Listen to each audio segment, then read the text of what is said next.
एक सवाल जो अक्सर उठता है, क्या प्राचीन भारत में विज्ञान इतना आगे था जितना हम आज सोच भी नहीं सकते? आज हम कुछ ऐसे ही दावों पर नजर डालेंगे जो शायद इतिहास को देखने का हमारा नजरिया ही बदल दे। और इसी सोच की जड़ में है ये लाइन, विज्ञान से पहले ज्ञान। इसका मतलब क्या है?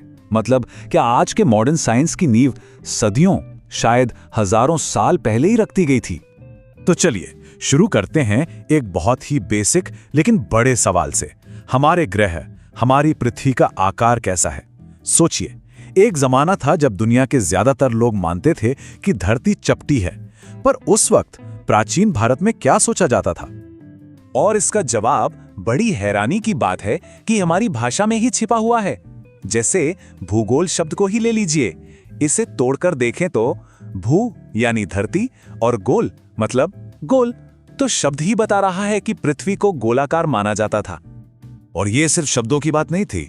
ये देखिए वरा अवतार का ये प्राचीन चित्रण, इसमें पृथ्वी को एकदम परफेक्ट एक गोले के रूप में दिखाया गया है। और ये उस जमाने की बात है जब ये आइडिया दुनिया में हर जगह एक्सेप्टेड नहीं था।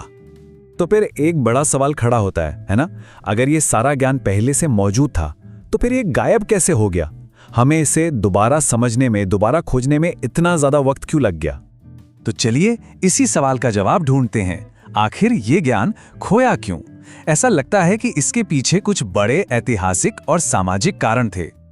देखिए, ये किसी एक वजह से नहीं हुआ।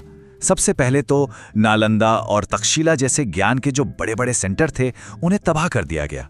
सोचिए, सदियों की रिसर्च एक झटके में खत्म।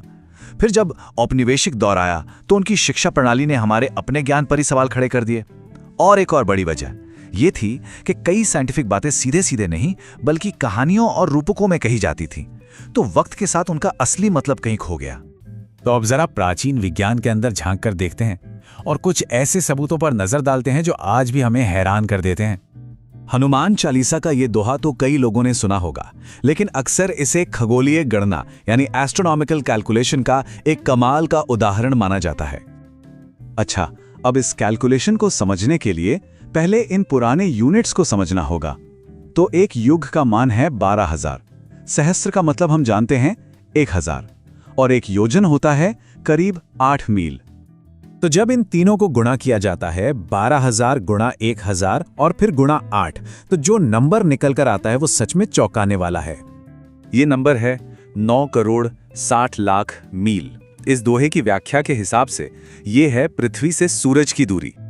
अब कमाल की बात देखिए, ये प्राचीन कैलकुलेशन आज के मॉडर्न साइंस के कितने करीब है। नासा के मुताबिक ये दूरी करीब 9 करोड़ 30 लाख मील है। मतलब दोनों में फर्क बहुत ही मामूली है। चलिए खगोल विज्ञान से आगे बढ़ते हैं। बात करते हैं गुरुत्वाकर्षण यानी ग्रेविटी की। न्यूटन से 500 साल से भी ज्यादा पहले भास्कराचार्य द्वितीय ने अपने ग्रंथ सिद्धांत शिरोमणि में एक आकर्षण शक्ति के बारे में लिखा था जो चीजों को पृथ्वी की तरफ खींचती है। और सिर्फ ग्रेविटी ही नहीं, सूर्य केंद्रित सौरमंडल यानी ये आइडिया कि धरती सूरज का चक्कर लगाती है, ये भी यूरोप से बहुत पहले प्राचीन ग्रंथों में मिलता है। आर्यभट्ट और यहां तक कि ऋग्वेद में भी एक ऐसे मॉडल का जिक्र है जहां पृथ्वी घूमती है और सूर्य केंद्र में है। और ये कोई हवाई बात नहीं थी, इसमें बहुत गहरी समझ थी। जैसे आर्यभट्ट ने यह भी साफ साफ समझाया था कि सूर्य ग्रहण या चंद्र ग्रहण किसी राहु केतु जैसे राक्षस की वजह से नहीं बल्कि पृथ्वी और चंद्रमा की परछाई से होते हैं। सोचिए उस जमाने में यह कितनी बड़ी साइंटिफिक सोच थी। अब जरा समय के पैमाने को देखते हैं। प्राचीन ग्रंथों की सोच सिर्फ हमारे सोलर सिस्टम तक ही सीमित नहीं थी बल्कि ये पूरे ब्रह्मांड के समय तक फैली हुई थी। भारतीय शास्त्रों में समय को बहुत बड़े बड़े साइकिल यानी युगों में बांटा गया है। सतयुग, त्रेता, द्वापर और कलयुग। इन चारों का एक पूरा चक्कर ही अरबों सालों का होता है। ये समय की एक ऐसी कल्पना है जो दिमाग को चकरा देती है। और समय के इस विशाल पैमाने ने आज के वैज्ञानिकों का भी ध्यान खींचा है। मशहूर खगोल शास्त्री कार्ल सेगन ने तो यहां तक कहा था कि हिंदू धर्म ही एकमात्र ऐसा प्राचीन ढांचा है जिसमें समय का पैमाना आधुनिक कॉस्मोलॉजी के पैमाने से मेल खाता है। और ये प्राचीन सोच अणोरणयान, महतो महियान यानी अणु से भी छोटा और महान से भी महान। ये सिर्फ कविता नहीं है, ये असल में ब्रह्मांड को माइक्रो और मैक्रो दोनों लेवल पर समझने की एक गहरी कोशिश को दिखाता है।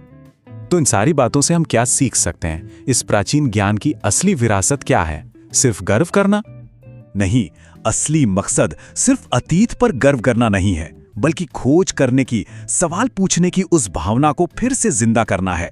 जैसा कि कहा गया है, भारत सिर्फ मान्यताओं का देश नहीं, बल्कि हमेशा से खोजबीन की भूमि रहा है। और यही हमें एक आखिरी सवाल के साथ छोड़ जाता है कि हमारे प्राचीन ग्रंथों में और न जाने कितना ज्ञान छिपा हुआ है, जो बस इस इंतजार में है कि उसे दोबारा खोजा जाए।